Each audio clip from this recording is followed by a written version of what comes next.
My dog whines at my bedside at night. I don't think he's just needy.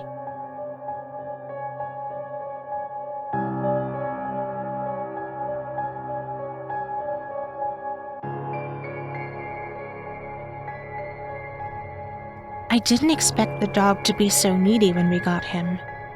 He's a big, burly, rambunctious type, so I figured at worst he'd probably be bugging us to go outside and play with him when we had other stuff to do. Standard big dog stuff, basically. Turns out we adopted the world's biggest lapdog. He decided that his time in the pound was the last he'd ever want to spend apart from a person, and glued himself to my wife's hip as soon as we brought him home. If she's making food, he's at her feet. If she's reading a book, he's sprawled across the rest of the couch. He's like a 60-pound shadow, and if he's not getting attention, he whines. He never barks or growls. He just stares and lets out sad little self-pitying whimpers. It's embarrassing for a dog his size. It's like watching a grown man cry because the shop was out of his favorite ice cream flavor. Also, it gets my wife to give him what he wants basically every time, so I can't even argue with his technique. The one place we drew the line was bed. I know there are folks who let their dogs sleep in the bed with them, but frankly, they're crazy. A single dog can manage to take up as much space as a full-grown adult in bed, and that's even before you account for the flailing legs from the running dreams. Plus, my dog snores. I was willing to buy him his own bed, but I wasn't willing to let him share ours. So at night, the dog goes to sleep in his bed, and we go to sleep in ours. A nearly perfect arrangement, except that the dog tends to wake up in the middle of the night, realize he's alone, and get sad about it. I'll hear him wander over to my wife's side of the bed, his nails going takata takata across the floor. And then he'll stare at her and do those quiet little whines of his, hoping she'll wake up. She usually does after a while. She'll mutter some not quiet, coherent syllables, and put her icy cold feet on me, and after a bit, I feel the bed shift slightly and hear the nails on the floor again. Scrickety, tickety, tick. The dog gets his attention and stops whining. My wife settles back into bed, and I assume the dog does the same. He's usually fine until morning after that, but apparently 8 hours without human contact is just too much for him. That is what I thought was going on anyway. In my defense, I was never more than marginally awake for any of this. Things that should have registered as abnormal or out of place were dismissed as dreams. I wish I could still call them that. Recently, my wife was out of town for the weekend. The dog has spent the entire day trying to climb into my lap instead. And by bedtime, I was starting to feel a bit crowded. So when he started up his whining routine in the middle of the night, and I heard my wife shifting to get up and deal with it, I was glad to have someone else there to give him the attention he needed. The next morning, when I woke up to an empty bed, I was momentarily confused before I remembered that she was out of town. I was halfway through my first cup of coffee before it occurred to me to wonder who the dog had been whining at in the night. More importantly, who had gotten up to stop him. I told myself it just had been a weird dream. The sequence of events happened so often, I had just assumed that it had gone on last night. Maybe the part where the dog was whining had even been real, and I'd imagined the rest. In the light of day, it was the only explanation that made any sense. I checked to make sure all of the windows and doors were locked that night, though. I even closed the bedroom door before I got into bed. I knew it was silly, but I didn't like looking out into that black rectangle of the hallway, not knowing what might be out there waiting for me to go to sleep. I must have been sleeping more lightly than usual when the standard routine started. It was the nails on the floor that roused me, the scrickety-tickety-tick, followed by the slight shifting of the bed as my wife got up to deal with the dog. This all made sense in my barely awake state, and then came the takata takata, as the dog went back to bed. But then the whining started, and I realized the order was all off. She'd gotten up before he'd started begging for attention. The dog was still whining at the side of the bed, even though I'd clearly heard his nails ticking across the floor twice, and as the bed shifted again, the icy cold feet brushed against my legs. I remembered that my wife was still out of town. I didn't budge.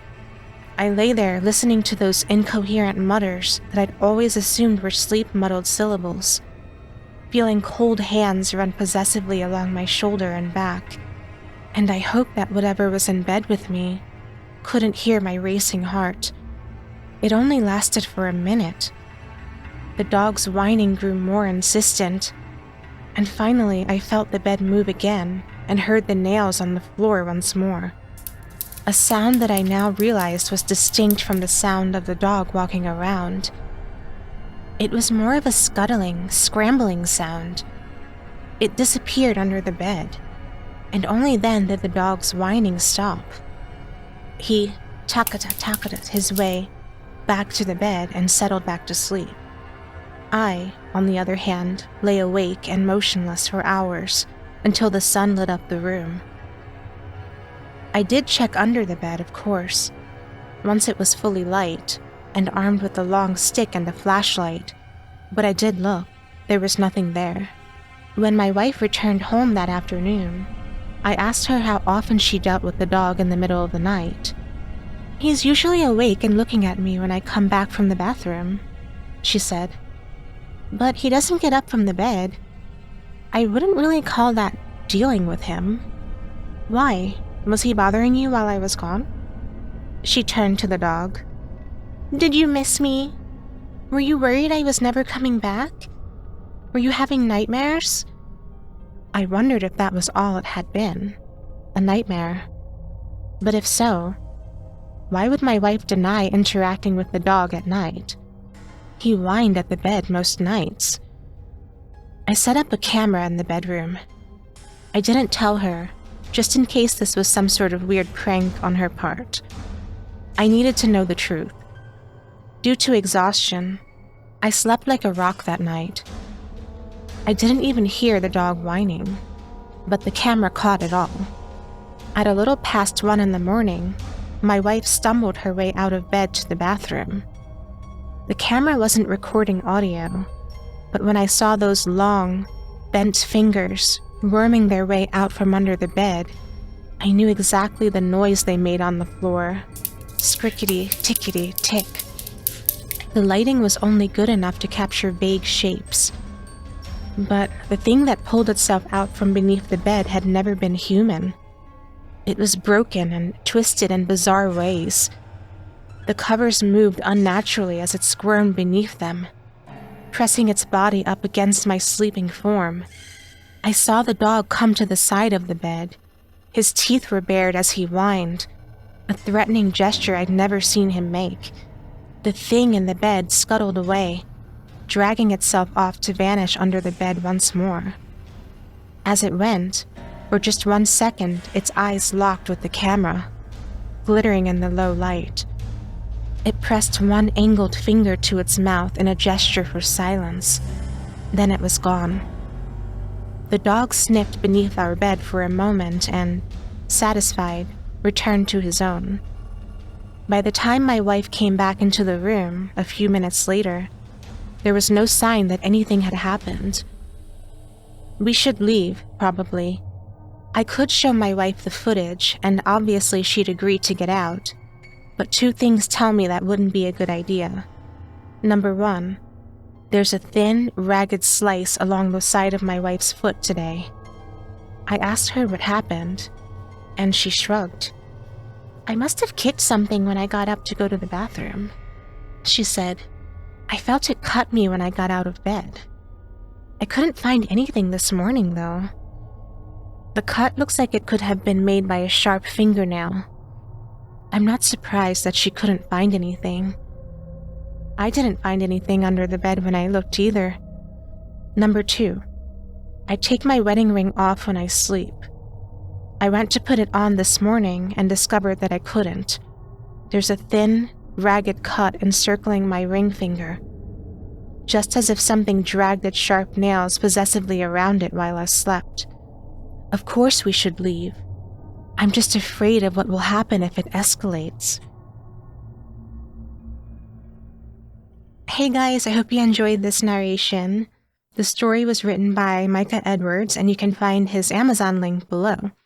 I highly recommend the book called Fright Lights. I really like that one. Have you ever had something weird wake you up in the middle of the night? Leave a comment below. Be sure to subscribe for more stories like this, and I will see you next time.